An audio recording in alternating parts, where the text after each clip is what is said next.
Treatment চলাকালীন দুর্ভাগ্য মায়ের পা অ্যাম্পুটেশন হয়। অপারেশন চলাকালীন মায়ের পায়ের শিরা কেটে যায়। তখন বাধ্য হয়ে মাকে 9 দিন ট্রিটমেন্ট করার পর যখন জানতে পারা যায় যে মা মৃত্যুর শয্যায়, তখন মায়ের পা কেটে বাদ যায়। সুস্থ সবল মা ছিলেন, মা হেঁটে বেড়াতেন, তারা আপনাদের প্রচুর ক্লিপিং আপনাদেরকে দিয়েছি।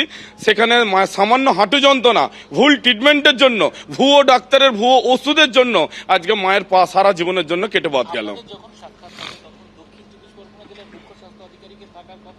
হ্যাঁ, আজকে তিনি অবশ্যই আমাদের সঙ্গে থাকছেন।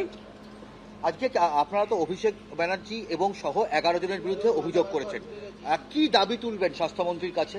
স্বাস্থ্যমন্ত্রীর কাছে দাবি, এই যে ভুয়ো ডক্টর নিয়ে যে সেবাশ্রয় ক্যাম্প হয়েছিল বিনা পারমিশনে পশ্চিমবাংলা সরকারের, তো আগামী দিনে যেন এই ক্যাম্প যেন দ্বিতীয় দিন যেন না হয় এবং যেন দ্বিতীয় মালতী বিশ্বাসের জন্য না পা অ্যাম্পুটেশন হয়। সাথে মালতী বিশ্বাস সুস্থ সবল মানুষ ছিলেন, তিনি যে সারা জীবনের জন্য পঙ্গু হয়ে গেল, একটা অঙ্গহানি হয়ে গেল, সেই তার যাতে আগামী দিনে সুস্থভাবে যেন জীবনযাপন চলে, তার জন্য সরকারের কাছে আবেদন।